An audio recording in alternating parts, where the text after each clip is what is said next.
Após receber uma revelação mais ampla de Cristo em comparação aos outros apóstolos, Paulo desempenhou um papel fundamental ao escrever metade do Novo Testamento. Na Epístola aos Efésios, ele destaca: segundo uma revelação, foi-me dado conhecer o mistério, e enfatiza: grande é este mistério, mas refiro-me a Cristo e à Igreja. Nessa epístola, Paulo elabora a ideia do corpo de Cristo de uma forma que as atuais denominações cristãs não ensinam, oferecendo detalhes sobre como e por quem esse corpo é formado, conectando expressões com suas outras epístolas e até mesmo com os profetas. Em Efésios 2, do 11 ao 22, Paulo explica que dois grupos, os gentios, referidos como estáveis longe, e os judeus chamados de estavam perto, fazem parte de um único corpo com Jesus. Esses termos utilizados por Paulo estão relacionados às duas casas de Israel, sendo estáveis longe associados ao reino do norte e estavam perto ao reino do sul. Paulo indiretamente cita o profeta Isaías ao empregar essas expressões, remontando à profecia de Isaías 57 sobre a restauração de ambos os reinos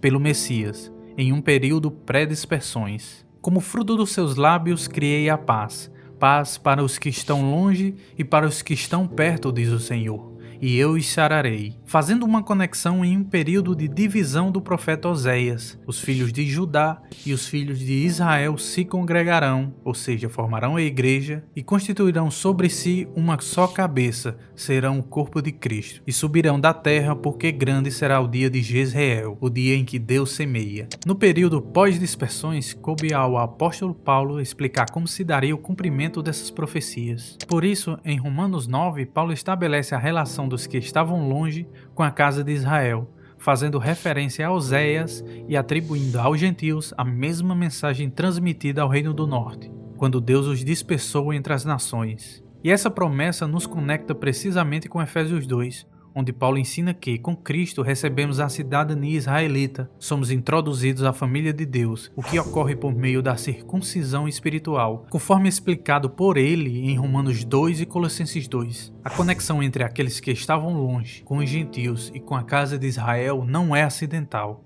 Veja como tudo isso é obra de Deus, que após a transgressão de Salomão, Deus tomou a decisão de dividir Israel em dois reinos distintos, o Reino do Norte e o Reino do Sul, conforme narrados nos livros de 1 Reis 11 e 12. O versículo 24 de 1 Reis 12 destaca a autoridade divina sobre esse evento, onde Deus afirma: eu é que fiz isto. Posteriormente, o Reino do Norte enfrentou a desaprovação divina, resultando na perda de sua identidade, e ao ser disperso entre as nações, esse processo levou à assimilação do Reino do Norte aos povos gentios, tornando-os praticamente indistinguíveis. A dispersão resultou na perda de sua identidade, marcando um período de afastamento e desfavor divino, conforme Deus narra pelos filhos de Oséias.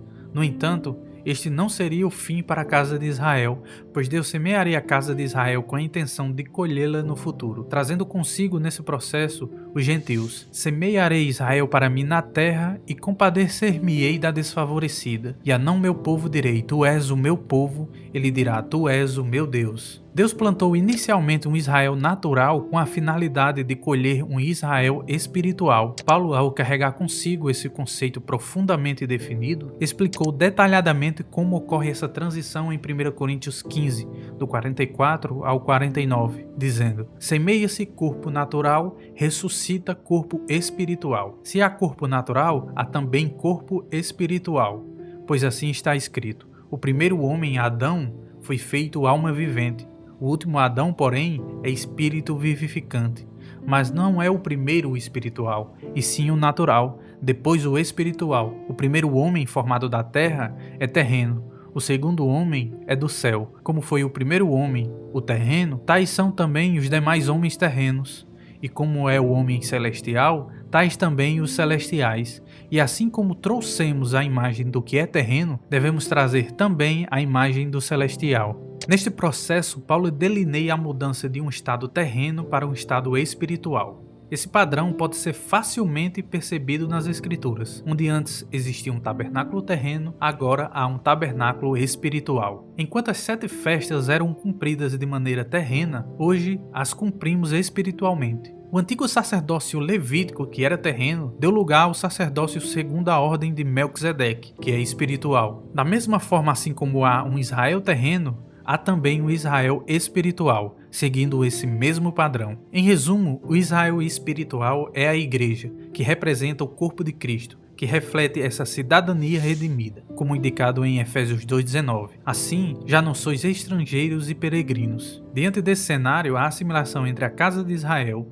e os gentios se estenderá até atingir a plenitude dos gentios, conforme mencionado por Paulo na Epístola aos Romanos, especialmente em Romanos 11:25. Porque não quero, irmãos, que ignoreis este mistério, para que não sejais presumidos em vós mesmos, que veio o endurecimento em parte a Israel até que haja entrado a plenitude dos gentios. A expressão plenitude dos gentios refere-se ao momento em que uma quantidade determinada ou a totalidade dos gentios aceitará a mensagem do Evangelho, tornando-se assim parte do povo de Deus. Isso sugere que, durante um período específico, a ênfase da obra redentora de Deus estaria direcionada principalmente aos gentios, como afirmado pelo apóstolo em Romanos 10:20. Fui achado pelos que não me procuravam, revelei-me aos que não perguntavam por mim, citando o profeta Isaías. Após esse período, Deus iria priorizar novamente os judeus, conforme esclarecido por Paulo em Romanos 11, ao utilizar a metáfora da oliveira para ilustrar a relação entre judeus e gentios. Paulo destaca que os ramos naturais cortados simbolizam o Israel natural temporariamente excluído devido à sua incredulidade, enquanto os ramos selvagens enxertados representam os gentios, os que estavam longe, que foram incorporados à boa oliveira,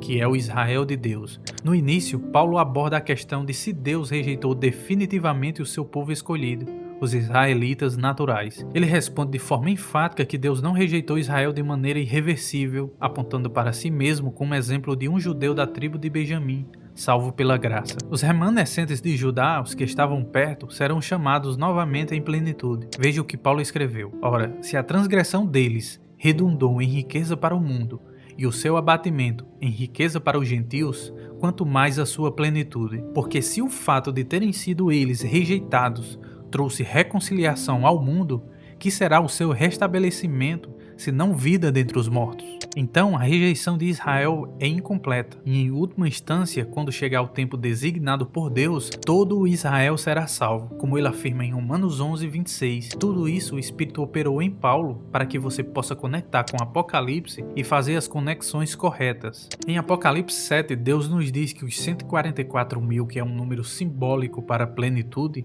se refere a todas as tribos dos filhos de Israel, e a mesma escritura os chama de servos do nosso Deus. E todos eles têm o selo do Deus vivo, conectando com Apocalipse 14, onde Deus dá mais um pouco de revelação, onde os 144.000 que foram comprados da terra se conecta perfeitamente com Oséias 1:11, que diz: os filhos de Judá e os filhos de Israel se congregarão, formarão a igreja e os 144.000, e constituirão sobre si uma só cabeça, serão o corpo de Cristo, e subirão da terra, ou seja, comprados, ceifados, porque grande será o dia de Jezreel, que quer dizer Deus semeia. Ainda em Apocalipse 14 diz que são eles os seguidores do Cordeiro por onde quer que vá, e os chama de primícias para Deus e para o Cordeiro, justamente o que Paulo ensina em 1 Coríntios 15, do 20 ao 23, que Cristo é as primícias e depois os que são de Cristo na sua vinda. Todas essas expressões são usadas por Paulo para unir todas essas nomenclaturas de maneira coesa, convergindo tudo em Cristo, que é o cabeça da igreja, o mesmo,